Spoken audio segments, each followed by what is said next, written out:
So for entrepreneur class, we had the privilege of interviewing an entrepreneur of our choice, and the entrepreneur that I chose was Geovanny from Geovanny Marble and Granite LLC.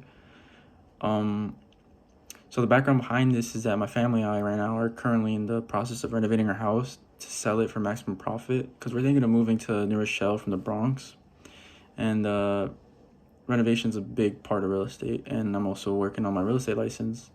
And my main view of real estate is to buy, restore, and sell it. That's my main view of real estate. So I thought it would be good to have a early establishment of people to know. So while my house was getting renovated, I saw the construction company bring in and out materials like granite, marble, stone, and I always wondered where the material comes from. And it turns out they have a distributor, which was Geovanny, and I ended up calling up actually, and I asked him if he would be willing to do the interview, and he was. He was a very humble guy, and in the interview, I learned that it's possible to come from nothing. He told me he was his first of his family from Ecuador to come to the United States. It was nothing like he expected it. First generation, all alone. He was in the South Bronx. The projects, he told me, and there would be times where his environment would let him down and kick him to the ground, and it was just like really it took the power away from him, motivation, seeing so many people with negative around him. But he told me that within that negative, he found people who were willing to have ambition through the fire and keep it pushing. And he kept his circle small and tight. And from an early age, he got into construction. He worked for construction for a couple of years, and eventually he found a wife, and he had kids, and he realized that he couldn't do that for the rest of his life. So he decided to move to Albany, where he opened up his company to sell materials. And thankfully enough, he kept in touch with the companies from the Bronx, and I thought it was really beautiful to bring something from your foundation to where you are today, or to greater things. It was really beautiful to me. They still kept in touch with them. And so he told me that he had a couple failures when starting, and one of the failures was with employment, and it was really hard to get people.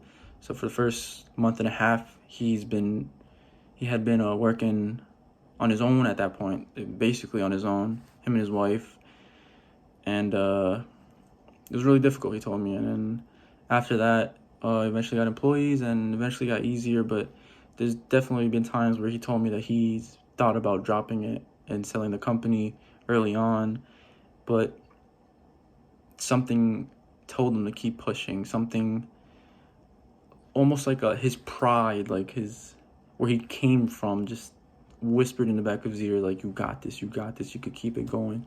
And he did that. So fortitude is a big thing he taught.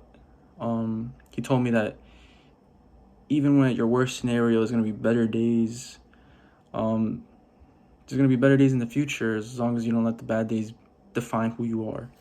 And he currently right now, he isn't as active as he was before, but he still runs inventory and everything.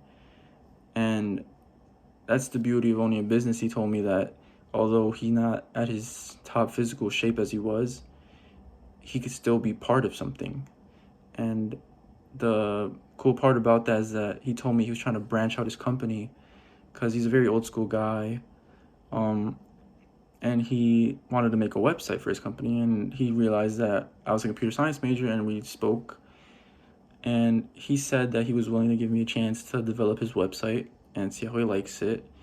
And it was perfect because not only did we learn something in my real estate part of my life that I want to continue, but also my computer science, which I got to add to my resume and develop from there. We all start somewhere, and he was a big inspiration to me, being that we're both Hispanic, and he spoke a little English, but it was understandable. I had to speak Spanish with him. It was fine. Yeah.